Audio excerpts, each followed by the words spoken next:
Hey everybody, today on Northern Revolutions I'm going to talk about some of my favorite all-time finds in the history of Record Store Day. So stay tuned.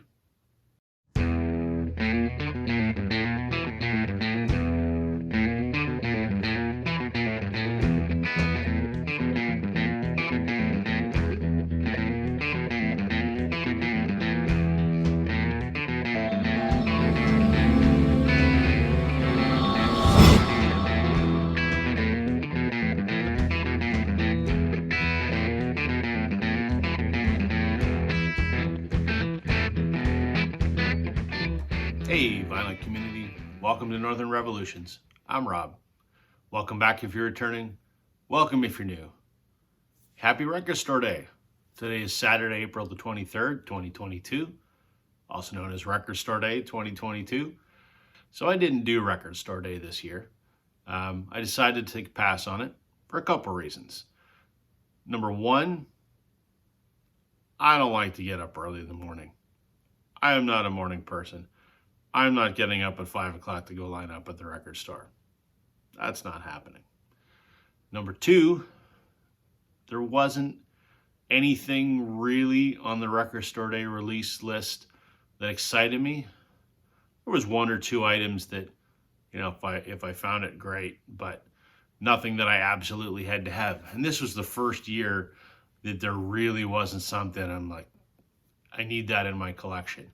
So that's the main reason I passed on Record Store Day. And the third one, Record Store Day for me personally, this is just my opinion, has lost some of its appeal. It's I'm not going to blame the flippers out there because they're doing their thing and more power to them. And if we as record collectors are stupid enough to pay the prices they're asking on eBay, why shouldn't they make a bundle? But I think that whole practice has sort of tarnished Record Store Day for me. So I didn't do Record Store Day, which is fine. I didn't really feel like I was missing anything. For those of you that did go out and enjoy it, I'm happy for you, and I hope you found some great stuff.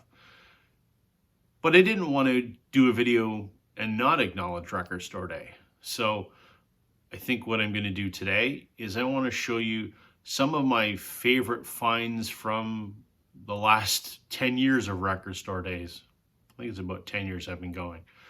So I'm going to show you some of my favorites.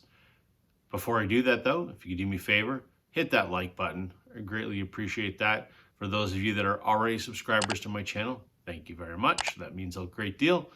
For those of you that haven't subscribed, please consider doing so. I upload videos a couple times a week that I hope are interesting videos about my experience record collecting. And also don't forget to hit that bell notification icon to let you know when I've uploaded something new. The other thing I should say is you can follow me on Instagram as well, Northern_Revolutions. Okay, so I've picked a handful of records out of my collection, 10 as a matter of fact. Just because I've been going to Record Store Day for 10 years, I picked 10 records. Not necessarily one from every Record Store Day, but just my sort of 10 that I think are the most intriguing. And I'm going to show them to you today. They're in no particular order, but here they are. So the first one is Aerosmith's self-titled album. This was a Record Store Day release in 2013, which is the second Record Store Day that I ever went to. I can't remember what record store I purchased this at, but I do remember that I went to that Record Store Day with my good buddy Brian, and I think this was the first one my wife came along on as well. And I remember on this Record Store Day was when Aerosmith had released their first 3 albums as Record Store Day, limited edition, numbered remasters. So I have all 3 of them. This is number 630. I picked this one because out of the 3 first Aerosmith records, this is my favorite. The second one I want to show is also from Record Store Day 2013, and it's a 7-inch. I do not often buy 7-inch records, but I bought this one. This is a 7-inch by a band called Whitehorse. I love Whitehorse. I've mentioned them before on my channel, and I'm going to do a Whitehorse video on my series, You Gotta Hear This. I think they're incredible. Whitehorse is a husband and wife, Luke Doucette and Melissa McClellan from Toronto. They're on 6 Shooter Records. They are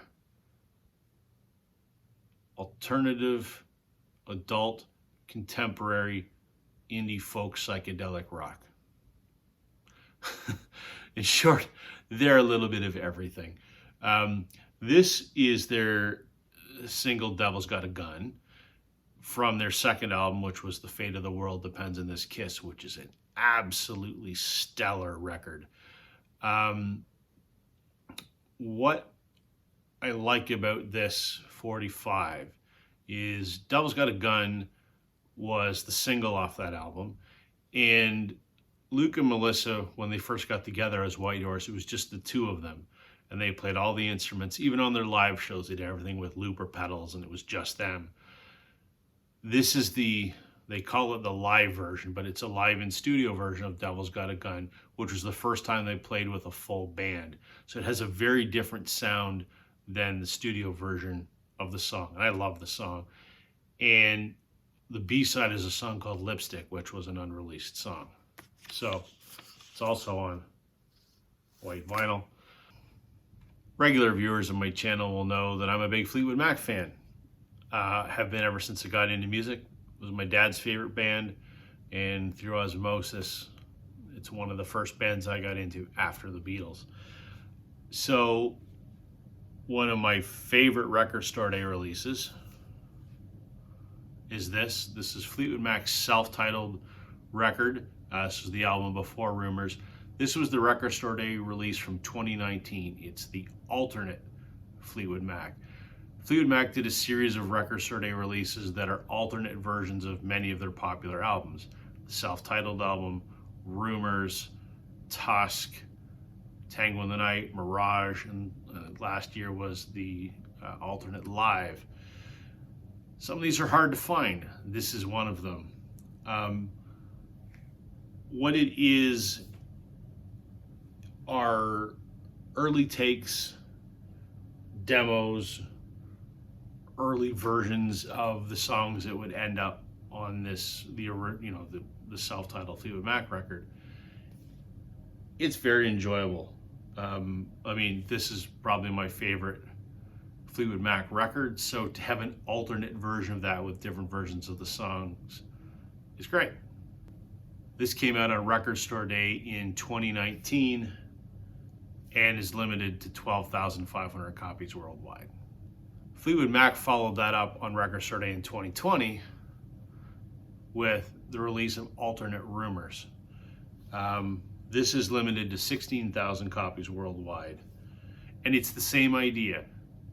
Demos, alternate takes, early versions of the songs that would end up on Rumors. Of all of the alternate releases, this one is flippin' fantastic. I can't say enough about it. Some of the songs are dramatically different. The Chain, which is a demo, bears virtually no resemblance to The Chain that we all know that starts the B-side of Rumors. There's just some great early versions of songs in here. This is such an entertaining listen. It's Rumors, but it's different Rumors. I love it. One of my favorite Record Store Day releases of all time. Next up is a Record Store Day release from 2018. This is the U2 single, Hold Me, Thrill Me, Kiss Me, Kill Me. It has the original mix on one side and the Gotham Experience mix on the other side. I love U2. I'm slowly chipping away at collecting a lot of their 12-inch singles, and I love that they're doing a lot of Record Store Day 12-inch singles. My beef is that they're expensive. You mean to pay 40 bucks Canadian for a 12-inch single is a little bit ludicrous. I didn't actually get this on Record Store Day. I found this in a discount bin a couple months later, so that's why I bought it. I love this song. This song is one of my favorites. When I was first being introduced to U2 as a teenager by my girlfriend, who was a U2 fanatic, this is one of the songs that, first resonated with me. So glad that I managed to pick up this Record Store Day single from 2018. The next one is a record I've shown before. This was from Record Store Day in 2013. This is the band's The Last Waltz. This was a limited edition, numbered, one of 5,000. The reason I got this was to my knowledge anyway, the first repress, 180 gram reissue of what I think is the greatest live album of all time. Yes, I've got an original pressing and it sounds pretty good. This was the first modern reissue, so I really wanted to grab it when it came out on Record Store Day in 2013. Didn't know if they'd ever repress it again. They've repressed it several times since then, but this is one of the original Record Store Day numbered copies. I love this album. It's I won't talk about it anymore because I've talked about it plenty in other videos. Up next is a record from my very first Record Store Day. I should put an asterisk beside it because I didn't actually buy this on Record Store Day, but it's from 2012. And this is Grace Potter and the Nocturnals, live from the legendary Sun Studios. I'm going to do a video about Grace Potter one of these days. I mentioned her before. An absolutely incredible, now defunct, sort of blues rock band from Vermont. This was a 2012 release of songs that they recorded at the famous Sun Studio in Memphis, where Elvis recorded and so on. Some songs that they didn't have anywhere else on any of their other records. Obviously, I didn't get this at my local Record Store Day. This is a band from Vermont in 2012. Not a lot of people had heard of them. I'm told still not a lot of people have heard of them. I live in Canada. No one's heard of this band. So there was no way that I was going to find it at my local Record Store Day. So I am guilty that I bought this off of eBay, but 10 years ago it wasn't as crazy as it is now. I probably paid $30 for this. So and I only did it because I couldn't get it anywhere else. But just a fantastic record. If anyone loves Grace Potter and the Nocturnals, this is wonderful. It also is available on CD as well, which I do have.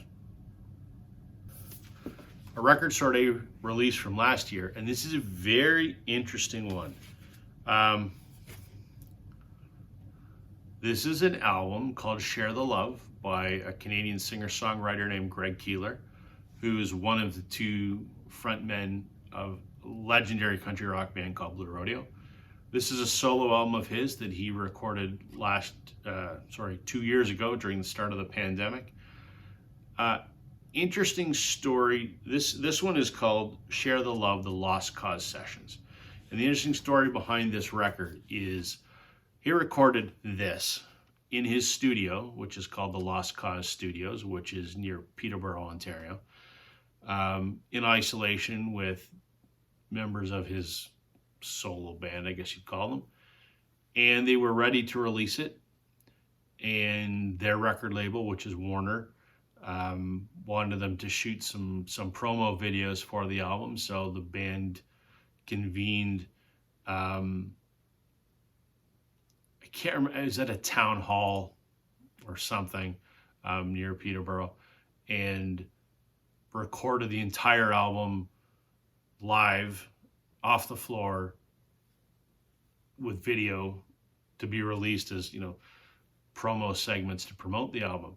And it turned out so good that the audio from that video performance was actually released as the album. And it's fantastic. But what Greg wanted to do is he convinced Warner for Record Store Day to let him release the original studio sessions as a Record Store Day release. So this is the Lost Cause studio sessions of the album Share the Love. Since we're on the subject of Greg Keeler and Blue Rodeo, from my very first record store day, Blue Rodeo's Diamond Mine. I bought this at a record store in Kitchener, Ontario called Ecstasy. So glad I bought this. This is Blue Rodeo's second album, Diamond Mine. It's on red and blue vinyl. I would have gone through hell and high water to get this because I'm such a Blue Rodeo hardcore fan. So probably one of my other absolute top favorite record store day releases ever. You still find these pop up every now and then, but they're kind of expensive, as Blue Rodeo on vinyl is hard to come by. And last, but certainly not least, I mean, not last of all my record store day releases, but last of the videos that I'm going to talk about today, from 2020, the Bangles' Doll Revolution. I love the Bangles.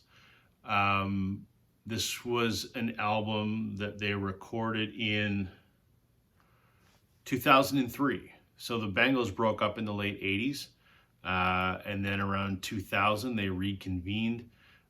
They did a House of Blues special, and then got together and started touring. And this was their first studio album in 2003 called Doll Revolution. It was the last one with Michael Steele, their bass player. There was one more album after this. I never ever thought that this would see the light of day on vinyl, but it came out in 2020. It's on a limited edition colored vinyl.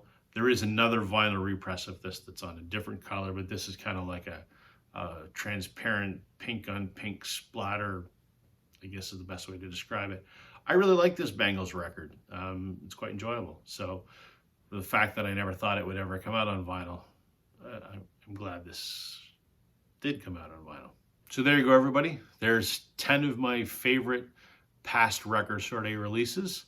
I'd love to hear what everyone was able to pick up today on record store day, or maybe you sat out record store day. I'd like to hear if you did sit out on record store day, if you took a pass. I'd like to hear why. Just curious. I still think record store day is a wonderful, wonderful thing for music, and it's a wonderful thing for the hobby of vinyl collecting. So please don't think that I'm soured on the experience. Just for me this year, there wasn't much in it. So anyway, that's all for me today. Please let me know your thoughts in the comments, and we'll see you again real soon. Catch you on the flip side.